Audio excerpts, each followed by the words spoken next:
New census figures reveal what most of us living in Orange County already know, that Orange County residents have some of the highest housing costs in the nation. This applies to both homeowners and renters. Joining us from the Register building with more details is Orange County Register business columnist Jonathan Lansner. Jonathan, nice to have you with us again. Hi, John. Are you okay, buddy? I'm here. There you go. Just want to be sure that you're there and be sure that everything's all set. Talking about housing costs, let's talk a bit about that. How's it compare to the rest of the country? You know, I know it's no surprise, but the census came out with its 2007 detailed costs and income figures and showed that Orange County ranks amongst the most expensive places in the country to either buy a home and own one and or rent. And, you know, clearly in tight times like this, even though it's year-old data, it proves to you why it's such a challenge in this economy. Basically, if you're not making the income you used to, or perhaps you've lost your job, this is a tough place to stick it out, so to speak. Talk a bit about housing costs and what we're talking about. Well, you know, basically, you're seeing about half the people in Orange County are spending 30% or more of their income on either the rent or the mortgage and the insurance costs, and that's a lot. We're seeing right here for home ownership costs, the typical person in Orange County is paying $2,600 a month to own a home.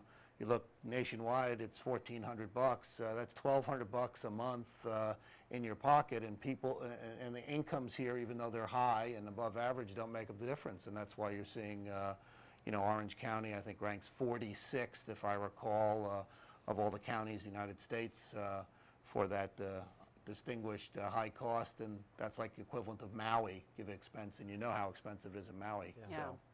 What now? There's something to talk about the amount of your income compared to what your housing expenses are. How's it working out? Well, it's not good. I mean, when, you know, 30% is the benchmark. Many of the bankers, when they're giving you a mortgage, usually use that as a base to where you can get sort of the best rate, so to speak, or in the good old days, that's the only time you qualified. And when you realize half the people in Orange County don't make that, it gives you an idea of perhaps why our housing market has ground to a halt, that basically half the people can't really easily afford a mortgage and probably aren't buying these days. On the flip side, the renters are almost as stressed, and they don't have the costs anywhere near the homeowners. So you're clearly seeing this example of how tough it is to live here. Again, you're seeing there the rental cost, $1,372 a month, $583 more than the national median. You know, when people are thinking about moving here for a new job or thinking about staying here because times are tough, you can see a pretty good reason why we've had a tough time keeping people here, and that's a drag both on the entire economy and also on the housing market. Well, we were speaking to a guest earlier in the show. We were talking about that very thing, about the Orange County rental market and how the rental market at this point in time is not necessarily reflecting the rest of the housing market because it hasn't taken the big hit.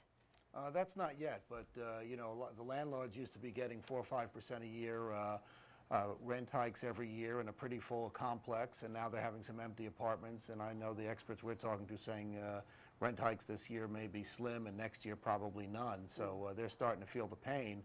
And a lot of the apartment owners were making good money buying an apartment, fixing it up, raising the rents, and selling it for a higher price. Right. They have the same problem that homeowners have today. There ain't going to be any borrowers because there ain't any way to borrow. So they're stuck a bit.